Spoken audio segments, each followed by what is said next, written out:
स्वागत करता हूँ फिजिक्स ज्ञान मुकेश टेक चैनल पे। आज हम लोग डिस्कशन करने वाले हैं कार्टेशियन रेडिएशन के क्वेश्चन बैंक का सॉल्यूशन है। 3 मार्क के क्वेश्चन है बच्चों ये, ठीक है। एक्चुअली मुझे क्यों लगता है कि ये 3 मार्क नहीं होना चाहिए, इसको 2 मार्क के लिए क्वेश्चन होना चाहिए सेकंड स्पेशली। क्यों, इसका रीजन मेरे पास है। देखो, तो सबसे पहले दोनों क्वेश्चंस की इसलिए कंबाइन लिखा गया है भैया, क्योंकि एक दूसरे के भाई यार, बस क्वेश्चंस को थोड़ा सा चेंज किया गया है। पहला क्वेश्चन है मेरे पास, show that RMS root mean square, नहीं तो बोलेंगे सर बुक्स में ऐसा है, तो इसका मतलब root mean square of the molecule of a gas directly proportional है भैया square root of the absolute temperature of a gas. ठीक है, मतलब ये कह रहे हैं कि RMS वैल्यू, जो RMS वैल्यू है, देखो नंबर 1 क्वेश्चन का आंसर लिख रहा हूं, RMS is directly proportional T। ये मुझे प्रूव करना है। कैसे करना है वो आपकी मर्जी भैया, ये आपको डिसाइड करना है, ठीक है। तो चलो पहले हमारे पास यहां पे average value of pressure of gas, देखो क्या लिखना है आपको, the average value of pressure of gas. थोड़ा सा मार्कर इस्तेमाल करना, ये अलग करना पड़ेगा, ठीक है। क्या वैल्यू भैया, P is equal to, pressure निकाला होगा ना आपने, 1/3 N/V, okay, small m V square, ठीक है, व्हाट इट। चलो यार कोई टेंशन नहीं है, एक काम करते, मुझे V निकालना, V स्क्वायर, इससे हम लोग VRMS निकाल सकते हैं, ओके। तो मैं यहां उसको उठा के यहां डालता हूं, ओके। क्या होगा भैया, ये यहां है तो ये इधर जाने वाला है 3, ये P, ये V, बचा क्या, कैपिटल N स्मॉल m। बात समझ में आ रही है। इस V स्क्वायर निकालना है ना, तो इसको उठा के लाओ, तो इसको जो डिनोमिनेटर थे न्यूमरेटर बनते, न्यूमरेटर वाले डिनोमिनेटर बनेंगे, और क्या होने वाला भैया, बहुत बढ़िया सर, कोई टेंशन नहीं है, कोई टेंशन नहीं है। आगे बढ़ना है हम लोगों को। यहां पे एक काम कर सकते, ये होगी V स्क्वायर की वैल्यू, लेकिन यार ये PV is equal to NRT लिख सकते हैं। देखो N के जगह के कई ऐसा म्यू भी है, एक ही मतलब है, okay. PV is equal to NRT, ideal gas equation पता है हम लोगों को। चलो, तो ये कौन है, RMS velocity of a gas molecules की, ओके। यहां हम लोग ऐसे बोल सकते हैं, है ना, mean square velocity, mean square velocity लिख सकते नहीं तो यहां पे मीन, ठीक है, mean square velocity of gas molecule लिख सकते। PV is equal to NRT, चलो डालते हैं V स्क्वायर 3/N, ये NRT। चलो आगे बढ़ रहा हूं भैया मैं, कोई टेंशन नहीं है, ओके। बट स्मॉल n क्या होता है भैया, वो होता है N/NA, पता है ना आप लोगों को। चलो, तो इस वैल्यू में पुटअप कर रहा हूं, V square is equal to, ये मीन स्क्वायर वेलोसिटी है 3, ठीक है। यहां पे n की वैल्यू N/NA लिखनी है, ये RT एज इट इज है भैया, ओके। बाकी था यहाँ पे N कैपिटल और ये स्मॉल m, N से N को मार दो, बचाए V square is equal to 3RT divide by NA into M। इसको क्या कहते हैं भैया, NA into M is equal to M not, कौन है, मोलार प्रेसिपिटेट है भैया, ठीक है ना। आप लोगों को पता होना चाहिए मोलार मास ऑफ, ये कौन है, मोलार मास है ऑफ अ गैस का, लिख सकते नहीं तो ऐसे, मोलार गैस ऑफ मास। चलो, तो वैल्यू पुटअप कर रहा हूं, V square is equal to 3RT divided by M not. मुझे बताओ भैया, R is the universal gas constant है, उसकी वैल्यू भी मुझे पता है 8.31 है भैया, है ना, जूल पर मोल के लिए, और M इज द मोलर, ये भी कांस्टेंट है। बचा कौन थी, ये T3 भी कांस्टेंट है। और इसको कहते हैं, अगर स्क्वायर रूट कर दूं मैं, अगर स्क्वायर को रूट कर दूं दोनों तरफ, तो ये वैल्यू किसकी है, तो ये वैल्यू RMS की यार, VRMS बोलते इसको, है ना, रूट मीन स्क्वायर की वैल्यू है ना वो। तो यहां पे ये मिल रहा है 3RT divide by M not, ये कांस्टेंट ये कांस्टेंट है, तो बचा क्या, VRMS directly proportional to the square root of absolute temperature, जो यहां लिखा है। देखो, RMS speed of a molecule of a gas is directly proportional है भैया, स्क्वायर रूट में कौन है, absolute temperature of the gas है। तो ये इसका प्रूफ है, मतलब इसको प्रूफ बोल सकते हैं आप लोग, प्रूफ देना है। ये है भैया, कैसे चलो बता दो। बस ये कहानी थी उसकी। आगे बढ़ना है, मैं इसको मिटा रहा हूं भैया। नेक्स्ट जो क्वेश्चन है ना बच्चों, ये तो 2 मार्क के लिए ही होना चाहिए था, क्यों लिखा है मुझे पता नहीं, इतना 3 मार्क के लिए नहीं देना चाहिए, ये मेरा व्यू कहता है। चलो, शो दैट एवरेज एनर्जी बतानी मॉलिक्यूल्स की, किससे डायरेक्टली प्रोपोर्शनल भैया? एब्सोल्यूट टेम्परेचर, मतलब ई डायरेक्टली प्रोपोर्शनलिटी बता दो। कैसे बताना है आपका किस्सा है। मैंने बोला यार pressure exerted by the gas, ये 1/3 n बाय v m into v square, ठीक है ना? ओके, मीन स्क्वायर वेलोसिटी है। चलो v को इधर लाओ, pv is equal to 1/3 n m v, ठीक है भैया। ये जो v है ना वॉल्यूम है, और ये वेलोसिटी, ध्यान देना, नहीं तो इसमें बहुत सारे बच्चे गड़बड़ कर सकते हैं। अच्छी बात है सर, मुझे काइनेटिक एनर्जी के साथ रिलेशन दिखाना है, तो कैसे दिखाते? देखो pv 1/3 ये n, ठीक है, m v स्क्वायर। देखो काइनेटिक एनर्जी का फार्मूला क्या है भैया हमारे पास? हाफ m v स्क्वायर है, ठीक है। तो मैंने बोला एक काम करते, यहां पे 2 लेते हैं और यहां पे 1/2 लेते हैं। क्या फर्क हो रहा है? 2 कैंसिल, यही इक्वेशन मिल रहा है कि नहीं? देखो 2 कैंसिल, यही इक्वेशन है। क्या फर्क? क्या कुछ भी नहीं है। बहुत बढ़िया। ये कौन है भैया? Kinetic energy. लेकिन यहां पे एक ध्यान देना है, pv is equal to 2/3 n, ये है काइनेटिक एनर्जी।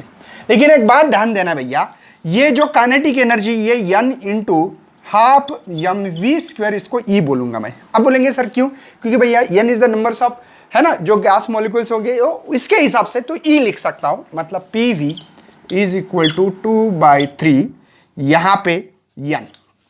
कोई शक है भैया? सॉरी, n नहीं रहे भैया, ई लिखने ना हम लोग। एक बात बताओ मुझे, pv is equal to nRT कैसे लिखते हैं? Ideal gas equation. वैसे ही यहां पे आइडियल गैस इक्वेशन की जगह पे n kBT। अरे यार सेम है ना, अरे nRT लिखो या ये इक्वेशन लिखो, सेम है। तो ये pv का इक्वेशन 2/3 e है। मुझे e मतलब इन दोनों का रिलेशन निकालेंगे, ठीक है। लगे तो एक काम कर सकते, उसको हटा दो, यहां पे लिख सकते pv is equal to n kBT, लिख सकता हूं ना मैं, nRT जैसे आइडियल गैस इक्वेशन। मुझे यहां पे e निकालना है, क्या करोगे भैया? 3/2, ये इधर आने के बाद उल्टा होगा, n kBT। मुझे बता भैया, n कांस्टेंट, ये कांस्टेंट, ये कांस्टेंट, बचा क्या है? Energy is directly proportional to the, क्या है? Absolute temperature. देखो directly proportional to the absolute temperature मिल रहा है, बस। तो इसलिए भैया मुझे लगता है कि इतने कम स्टेप के लिए शायद मुझे लगता है कि ये 2 मार्क के लिए क्वेश्चन था, लेकिन आपको दे दिया 3 मार्क को, ठीक है। तो ये 2 क्वेश्चन हो गए। चलो आगे बढ़ते हैं, चलो नोट डाउन करना फटाफट फटाफट। नेक्स्ट बच्चों 3rd नंबर का क्वेश्चन है, उसमें थोड़ी सी आप लोगों को थ्योरी लिखनी है। बच्चे डर जाते, रट्टा मारते, रट्टा मारने की जरूरत नहीं है। देखो यहां पे आपके सामने मैंने 5 पॉइंट लिख के दिए, एक एग्जांपल बोल रहा हूं, 5 पॉइंट्स है। ऐसा कुछ नहीं भैया, थोड़ा सा आगे पीछे भी हुआ ना तो भी मार्क आते हैं। हाँ, उसके जो इक्वेशंस होते हैं उसके मार्क होते हैं, वो होना चाहिए। आप बोलेंगे सर इतना का इतना लिखना ही पड़ेगा? नो, ऐसा कुछ नहीं है, मैं बताऊंगा आपको क्या करना है, ठीक है। आपके मन से लिख सकते हैं। क्वेश्चन से बच्चों, calculate the ratio of 2 specific heats of a polyatomic gas molecule. इसके पहले मोनोएटॉमिक था, डायटोमिक, अभी पॉलीएटॉमिक। क्या लिख सकते हैं पॉली के लिए? 2 से ज्यादा मॉलिक्यूल्स है ना, बस लिख सकते हैं। देखो gas which how the molecule containing the more than 2, 2 से ज्यादा एटम्स होना चाहिए, इसी को हम लोग पॉलीएटॉमिक गैस कहते हैं। बस यार क्या लिखना। अब इसमें क्या हो सकता है? देखो एक एक्स एक्सिस, वाई एक्सिस और जेड एक्सिस, ऐसे 3 ट्रांसलेशन मोशन हो सकते हैं डिग्री के, है ना। वाइब्रेशन मोशन हो सकते हैं, बताना पड़ेगा, रोटेशन मोशन होते हैं, ये बताना है बस। ये आपके लैंग्वेज में, ओन लैंग्वेज में लिखा तो भी मार्क्स आते हैं। उस दिन हम लोगों ने एक बहुत बड़ा सेशन लिया था, आप लोगों को पता है कि वहां पे सीएम, चिप मॉडरेटर थे। उसके बाद में हम लोगों ने paper setter, board of study member, उन्होंने कहा यार खुद कि यार ओन लैंग्वेज में लिखो, कोई प्रॉब्लम नहीं है। देखो all polyatomic gas molecule 3 degree of freedom of rotation होते हैं, पता ना। देखो यहाँ पे 3 ट्रांसलेशन, 3 रोटेशन, वाइब्रेशन मोशन, सब लिखा है मैंने यहाँ पे, ठीक है। तो ये चीजों को आपको पढ़ना है। इज सच, देखो the numbers of degree of freedom of the vibration motion of polyatomic, यहां पे लिखा है molecule depend on the geometrical structure, कैसा है उसके ऊपर डिपेंड है। ज्योमेट्रिकल, इसके ऊपर एमसीक्यूज भी है। बात देखो बच्चों, आप लोग जब क्वेश्चंस पढ़ते हो ना, तब उसके अंदर एमसीक्यू न्यूमेरिकल बन सकता है या क्वेश्चन बन सकता है 2-3 मार्क का, ठीक है। तो इन बातों पे ध्यान रखना है। Is such A degree of freedom contributes the average energy निकालती है टू 1/2 kBT। क्यों भैया? तो उन्होंने फ्रॉम काइनेटिक और पोटेंशियल में। तो वैसे ही यहां पे आप लोगों को पॉलीएटॉमिक इंटरनल एनर्जी निकाली मैंने 3/2 translation, vibration and rotation motion को सबको ऐड किया। चलो इसको बनाता हूं easy way. E is equal to, मुझे बताओ ये 1.5, 3/2 मतलब 1.5, 1.5 प्लस 1.5 कितने हो गए? भूल गए। 1.5 प्लस 1.5 3। तो लिख दो सर ये 3। बात समझ में आ रही है? क्या है? NAKBT plus 2 cancel, plus plus करो प्लस, ठीक है। NAKBT बात समझ में आ रही भैया? तो E इज इक्वल टू, देखो 3 प्लस F, बाकी कॉमन निकाल सकता, 3 प्लस F बचा है NAKBT। कोई टेंशन है भाई? समझ में तो आ रहा है कुछ? चलो ये एनर्जी मिली है मुझे यहां पे, कोई टेंशन है? अब मुझे बताओ, हम लोगों ने इसके पहले पढ़ा था कि यहां पे हम लोगों को मोलार स्पेसिफिक हीट निकालनी है एट अ कांस्टेंट वॉल्यूम रहा तो लिखना है molar specific heat at a constant volume and constant pressure. तो constant volume CV is equal to हम लोग निकालते हैं DE/dt, निकाला है। चलो DE की वैल्यू पता है मुझे, यहां पे D/dt। बात समझ में आ रही है? क्या है मेरे पास? 3 प्लस F। मैं एक काम करता हूं बेटा, यहां पे RT लिखता हूं। पता ना ये R की वैल्यू क्या है, मुझे बताने की जरूरत नहीं होना चाहिए थी यहां पे, सही है ना? तो मुझे बताओ T से T यहां पे पावर 0 होता है, डेरिवेटिव आना चाहिए। CV is equal to constant specific heat as a constant value में T मर जाएगा, R रहेगा, मतलब 3 प्लस F इंटू R। ये हो गया। देखो मेयर्स रिलेशन से CP is equal to CV plus R लिखना है, मेयर्स रिलेशन, ठीक है। तो CP यहां पे 3 प्लस F R, ये प्लस R। मुझे बताओ भैया R अगर कॉमन निकालोगे तो CP क्या होगा यहां पे? तो R कॉमन निकालते थे 3 plus F plus 1 into R। देख लेना यार आ रहा है कि नहीं, ठीक है ना? लगे तो इसको छोटा सा एक ये बड़ा ब्रैकेट करते, छोटा ब्रैकेट, देखो आता है कि नहीं? ओके। तो यहां पे मुझे लगता है 3 प्लस 1 4 होता है, तो 4 प्लस F इंटू R। मुझे गैमा निकालना है, गैमा होता है भैया CP/CV। तो CP तो मुझे पता है 4 प्लस F इंटू R, ये 3 plus F into R, R से R मर गया। तो गैमा की वैल्यू मुझे 4 प्लस F, यहां पे 3 प्लस F, ये मुझे रेशो यहां पे जो पूछा है गैस मॉलिक्यूल का रेशियो टू स्पेसिफिक हीट का ये मिला है। समझ में आ रहा है भैया क्या क्या करना है? ये बात सिंपल सी बात है, इतना डरना मत इन चीजों को, ठीक है। इसके लिए 1 मार्क है अपने पास, इसके लिए 1 मार्क है। ये दोनों रेशियो निकाल के रेशियो कर रहे हैं 1 मार्क, ऐसे या आधा मार्क से भी डिस्ट्रीब्यूट कर सकते हैं। यहाँ पे बोल सकते हैं कि इसको आधा मार्क दे दो, इसको आधा मार्क दे दो, ये किया तो आधा, ठीक है ना। आप लोगों ने ये निकाला आधा, ये निकाला आधा, ये निकाला आधा, ऐसे 3 मार्क का डिस्ट्रीब्यूशन हमारे पास जो मॉडल आंसर मिलती है उसमें दिए हैं। समझ में आ रहा है? बढ़ना आगे बच्चों। चलो आगे बढ़ते हैं नेक्स्ट क्वेश्चन की तरफ। नेक्स्ट क्वेश्चन से बच्चों 3 मार्क के लिए आपके लिए क्वेश्चन से आपके लिए यहां पे एक्सप्लेन करना है किसको? ब्लैक बॉडी को, है ना। कंस्ट्रक्शन, इसकी वर्किंग और इसकी डायग्राम, यह सब कुछ आ गया है। डायग्राम नहीं है सर, लिखूंगा, टेंशन मत लेना। एक बात बोलो बच्चों, इसमें है ना ड्रॉ द लेबल डायग्राम या कंस्ट्रक्शन वर्किंग सब कुछ सवाल आने के चांसेस होते हैं। बात समझ में आ रही है? तो सिंपल सी बात है, जो बच्चा डायग्राम निकाल पाएगा, जो बच्चा डायग्राम निकाल पाएगा, ये डायग्राम है उसकी, ठीक है, उनको इस डायग्राम में तो मार्क तो आते ही आते हैं, ठीक है। साथ में इसमें क्या ऑफर है भैया? इसमें एक ऑफर ये है, ठीक है, कि उसके ऊपर ही बताना है, बस दूसरा कुछ नहीं है। देखो ये कोनिकल प्रोजेक्शन, इसके बारे में लिखना पड़ेगा। ये अपर्चर है, अपर्चर है ये, ठीक है। ये रे इंसिडेंट रे है भैया, ठीक है। ये कौन है? इंसिडेंट रे है। आगे आगे एक बात, ये कोनिकल प्रोजेक्शन है। इस कोनिकल क्या है? ये कोनिकल प्रोजेक्शन है। इसका काम क्या होता है भैया? ये अवॉइड नॉर्मल इंसिडेंट करता है, मतलब नॉर्मल इंसिडेंट नहीं होने देता है, मल्टीपल रिफ्लेक्शन होना चाहिए।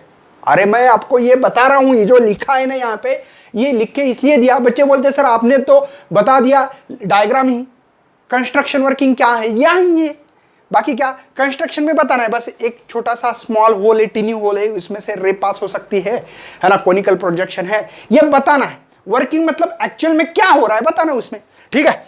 ये कोनिकल प्रोजेक्शन है, ये डबल वॉल है, देखो डबल वॉल है ये, ठीक है। इसके अंदर है ना एक ऐसे कलर दिया वाला है, ब्लैक कलर, उसको कहता है कोटेड किया वाला है, कोटेड बाय इनर सरफेस, ऐसा बोलो नहीं तो इनर सरफेस जो है कोटेड बाय किससे, लैम ब्लैक कलर, मतलब ब्लैक कलर, ठीक है ओके। इस कोटेड की वाला ये इवैक्यूलेटेड है,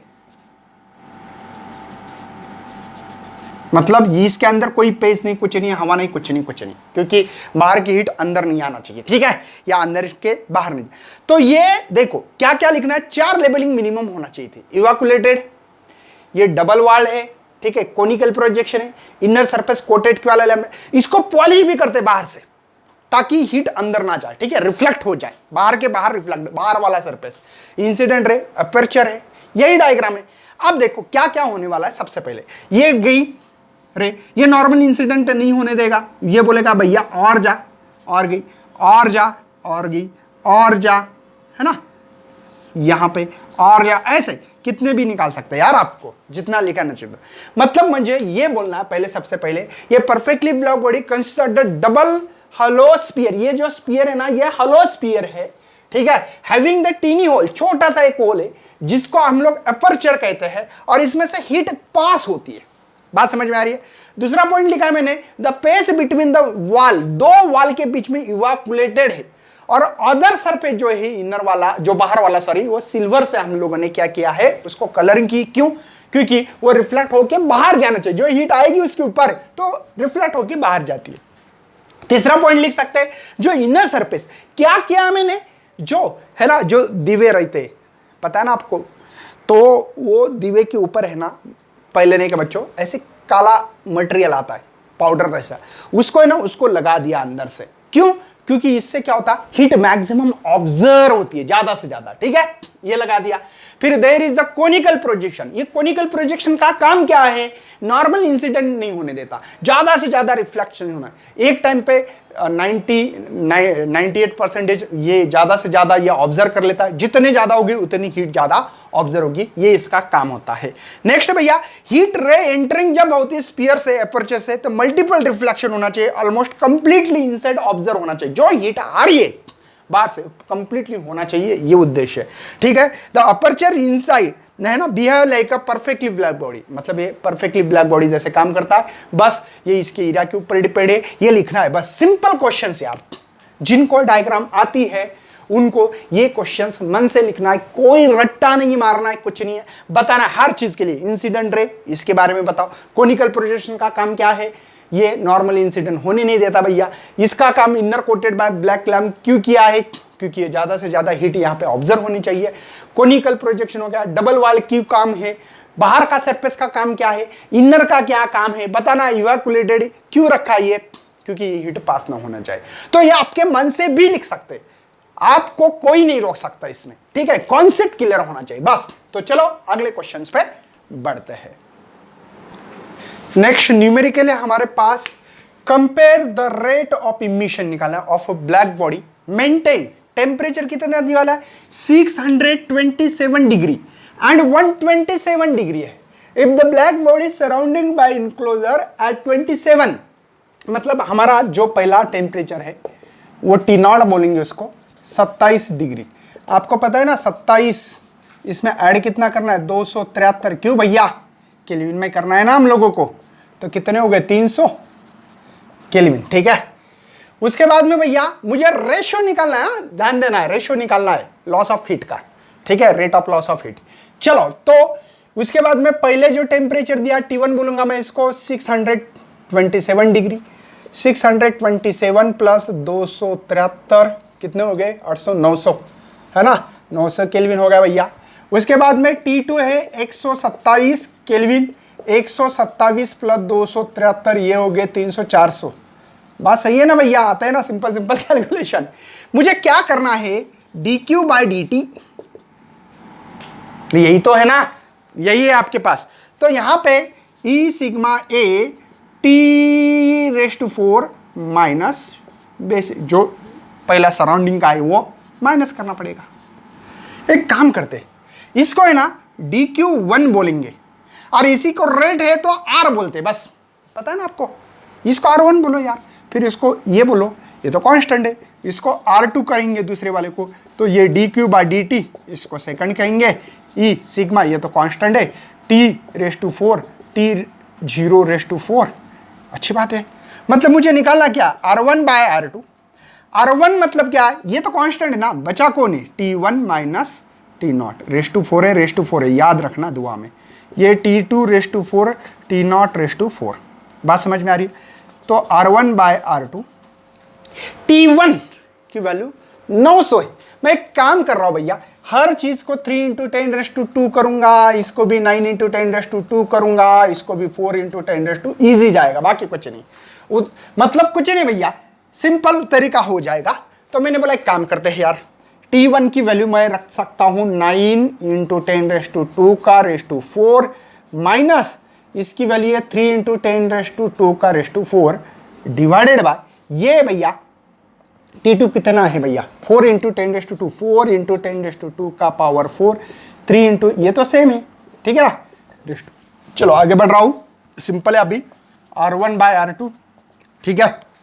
मुझे बताओ यहां पे थोड़ा सा लॉजिक लगाना है, 9 को 4 बार गुना करना है, तो मैं हमेशा क्या करता हूं, ये 81 81, ठीक है ना, तो 81 मल्टीप्लाई 81 सिंपल सिंपल कैलकुलेशन है यार, ये है 1 8 है ना, ये 8 जा ये 64, तो ये हो गया 1, ये 16, ये 5 6, मतलब एक काम कर रहा वाला, ये 10 रेस टू 2 का पावर 4 है, इंडाइसेस रूल पता है ना, पावर का पावर मल्टीप्लिकेशन 8 आता है, तो ये 8 कॉमन निकालने वाला हूं मैं, ये 10 रेस टू 8, ये 10 रेस टू 8, दोनों तरफ सब तरफ 8 8 8, तो इसको कॉमन निकालना है, तो इसका 6561 माइनस 3 का पावर 4, अरे 4 बार करो ना यार, सिंपल 3 3 3 मल्टीप्लाई 3, 9 9 9 जा 81, समझे, और 10 रेस टू 8 मैंने ये कॉमन निकाले हैं इन दोनों से, ठीक है। यहां पे भी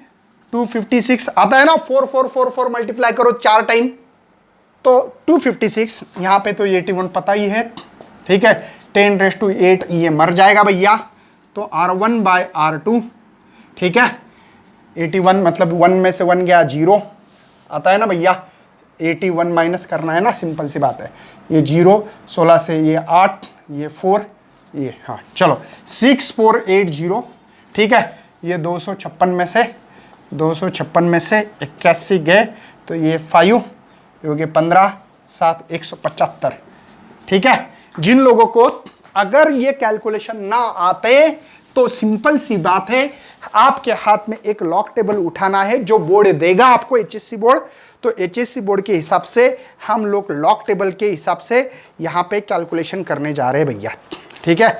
तो मैं यहाँ पे आप लोगों को कैलकुलेशन करके दूंगा, सिंपल और इजी है, मैंने ऑलरेडी करके दिए थे, देखो log of 6480 and log of 175, चलो 1 2 3 पॉइंट पता है ना, ये 2 पॉइंट 64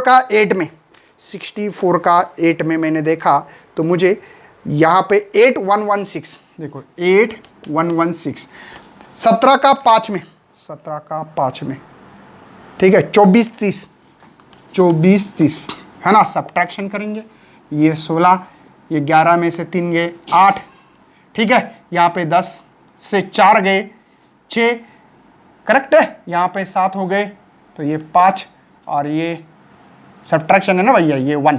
चलो एंटी लॉग देखना है 56 का 8 में, 56 का 8 में 39, देखो 39 आता होगा 56 का 8 में भैया 3698 है, सॉरी, और 6 में अगर देखोगे आप तो 5 है, तो 5 ऐड करना है, तो ये हो गए 13, 10, ये आंसर मिल रहा है। तो यहां पे आप लोगों को ये आंसर होगा 3.703, लेकिन ये 10⁻1 होता है, पता है ना आप लोगों को, जो पॉइंट के पहले रहता है, मतलब R1/R2 एक पॉइंट शिफ्ट करना है, ये आंसर मिल रहा है, डिवाइड बाय 1 है, मतलब R1:R2 37.303:1, ये मुझे यहां पे आंसर मिल रहा है। फार्मूला लिखा भैया आप लोगों ने, आधा मार्क, इसको भी आधा मार्क, वैल्यू पुटअप किए आधा मार्क, ठीक है, कैलकुलेशंस किए और 2 गए, ये answer with proper unit. Answer unit नहीं है क्योंकि सेम क्वांटिटी का क्या है, डिवीजन है, इसलिए कैंसिल हो जाते हैं। इसके यूनिट थे लेकिन कैंसिल हो गए। तो ये 3 मार्क के लिए न्यूमेरिकल आता है। चलो आगे बढ़ते हैं नेक्स्ट क्वेश्चन पे। नेक्स्ट न्यूमेरिकल भैया 6 नंबर का, determine the molecule kinetic energy, ठीक है, पर मोल पर ग्राम करना है, पर मॉलिक्यूल मतलब काइनेटिक एनर्जी को पर मोल करो, पर ग्राम करो, पर मॉलिक्यूल्स करो। आप नाइट्रोजन मॉलिक्यूल्स, और आपको यहां पे सब कुछ टेम्परेचर दिया है, यूनिवर्सल गैस कांस्टेंट की वैल्यू दी वाली है, एम नॉट दी वाला, सब कुछ दी वाला, एम नॉट भी दिया, ठीक है, इसको एम नॉट भी बोल सकते हैं हम लोग। चलो, तो इसको कुछ लोग करते हैं, अगर ग्राम में नहीं दिया, किलोग्राम में हो तो ऐसे भी कर सकते हैं, लेकिन हम लोगों को ग्राम में आंसर निकालना है, इसलिए टेंशन लेने की जरूरत नहीं है। पहला ही सवाल उठा रहा हूं भैया, ठीक है, ये कांस्टेंट वैल्यू आपके पास जितनी भी दी वाली, ओनली टेम्परेचर को एक बार कन्वर्ट करते हैं। चलो 227 है डिग्री, तो 227 प्लस यहाँ पे 273, 200, 200, 400 और ये 500 हो गया भैया, कोई टेंशन है केल्विन में। चलो, तो पहला ही आंसर निकालना है, kinetic energy divided by mole, सही है ना, वही है। तो 3/2, यहां पे हमारे पास फार्मूला है RT, याद है ना, 3/2 RT। कोई टेंशन है, बढ़ना आगे भैया। चलो, तो काइनेटिक एनर्जी पर मोल 3/2, R की वैल्यू यहां पे दी वाली है 8.31 इंटू, नहीं कुछ नहीं इंटू, हाँ इंटू है ना, टेम्परेचर है, तो ये 500 है। अगर इसको काट दूं तो 250 होंगे ना, 500 के आधे, तो यहां पे 3 से मल्टीप्लाई कर रहा हूं, 3 ये 9 जा, ये 24, ये 250।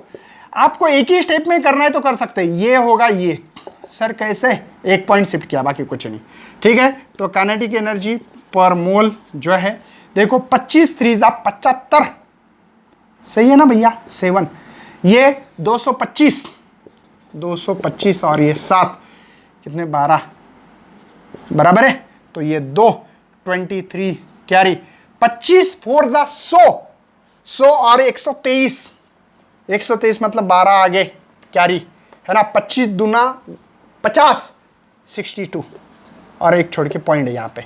तो हमारे पास आपके बुक्स में जो आंसर है ना वो बता देता हूं, मतलब बुक्स में नहीं, क्या बोलते हैं इसको, क्वेश्चन बैंक में 6.232510 कितना, 1 2 3 से, सही भैया, 3 से मल्टीप्लाई करो। और काइनेटिक एनर्जी गिनते जूल में, मोल, इसका नेट मोल ही, बात समझ में आ रही है। पहला ही आंसर आपके लिए यही दिया होगा भैया, आपकी इसमें देखो दी वाला है 6.2, करेक्ट है, ठीक है, जूल पर मोल, ओके, कोई टेंशन नहीं है। नेक्स्ट सवाल है आपके लिए, नेक्स्ट सवाल है, देखो पर ग्राम, ग्राम मतलब काइनेटिक एनर्जी है, पर ग्राम है। चलो, काइनेटिक एनर्जी जो है हमारे पास वो 3/2 RT m नॉट है ना, ये मास दी वाला है, ग्राम है ना। तो काइनेटिक एनर्जी देखो दूसरा नंबर का देख लेना भैया, दी वाला है पर ग्राम।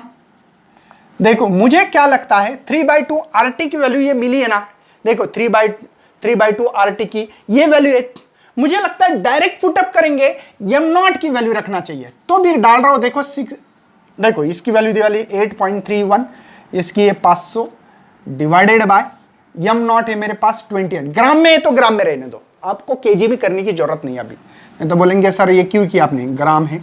मुझे लगता है इन सभी की वैल्यू मुझे पता है कितनी है, तो 6.232 इंटू 10⁻³ डिवाइड बाय 28, कितना सिंपल हो गया अभी, कितना सिंपल हो गया यार।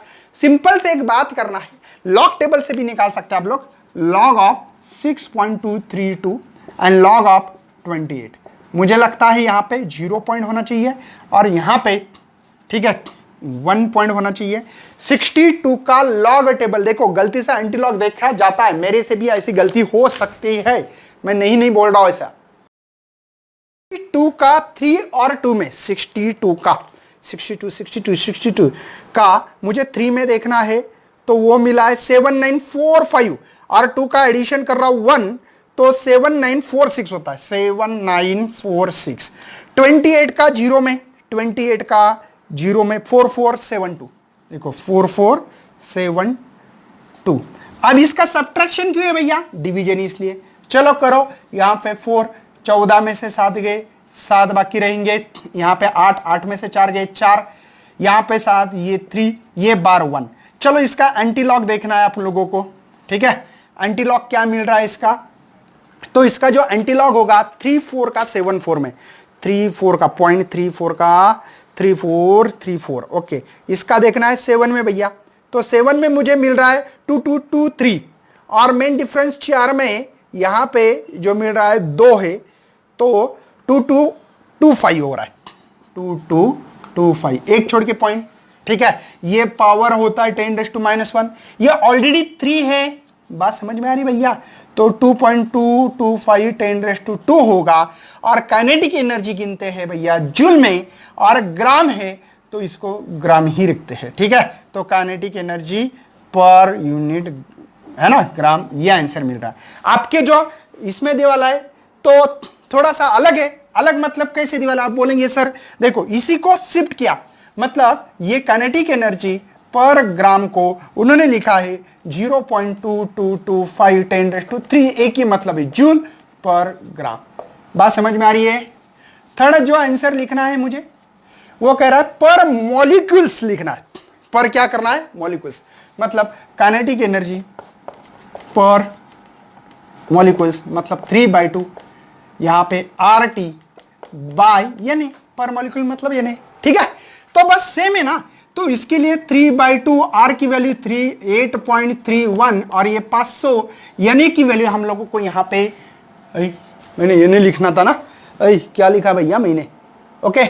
तो वो वैल्यू दी वाली मेरे ख्याल से वही वैल्यू है ना, एक मिनट यहाँ पे थोड़ा सा गड़बड़ा रह गया, नहीं वही वैल्यू है, ये नहीं है, ठीक है। तो चलो इसकी वैल्यू मेरे पास 6.03 इंटू 10⁻26, तो इसकी सबकी वैल्यू मुझे याद है, ये पहले ही निकाल के रखी है, थोड़ा फास्ट कर रहा हूं क्योंकि समय भी 32 इंटू 10⁻3 है और ये है 6.03 10⁻26। मुझे लगता है कि यहां पे स्क्रीनशॉट निकालना है, मुझे लॉक टेबल करने के लिए जगह होना चाहिए, तो आगे बढ़ आपके लिए लॉक करके दिया, देखो मैंने लॉग ऑफ 6.23 और लॉग ऑफ ये दोनों का सब्ट्रैक्शन क्यों, डिवीजन है, और इसको ऑलरेडी देखा था ना मैंने, इसलिए मैंने डायरेक्टली लिख दिया 794। इसका 60 का 3 में ये है, सब्ट्रैक्शन करके मुझे एंटीलॉग मिला ये।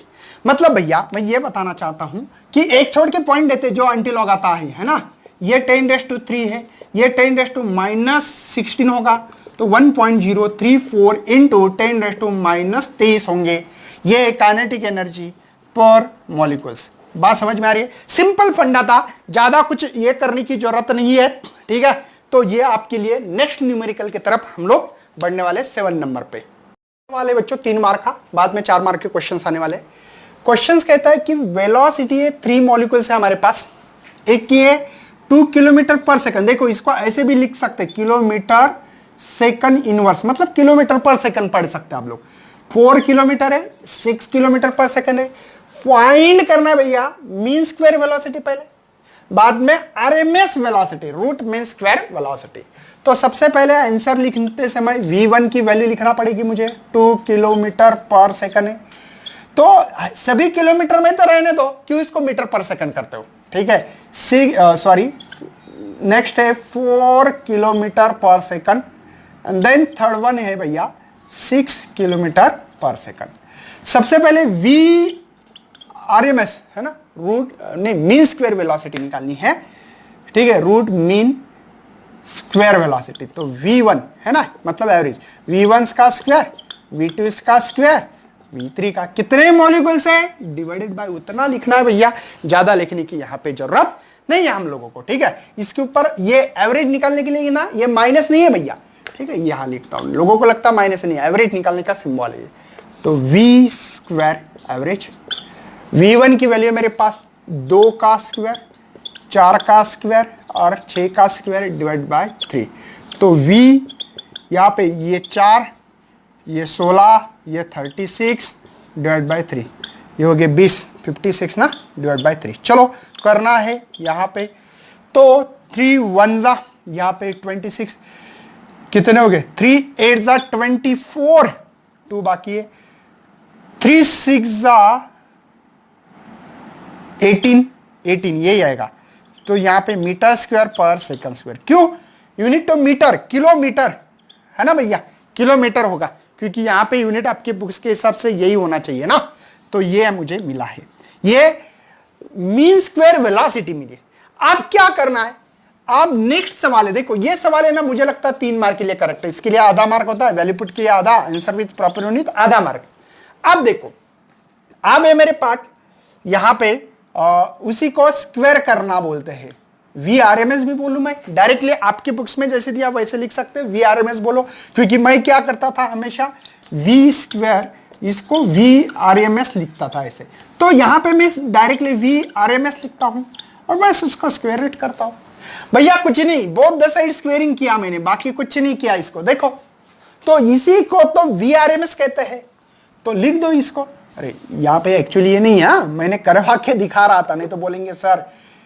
चलो V1 square, V2 square, V3 square divided by 3, क्योंकि 3 मॉलिक्यूल्स है इसलिए VRMS।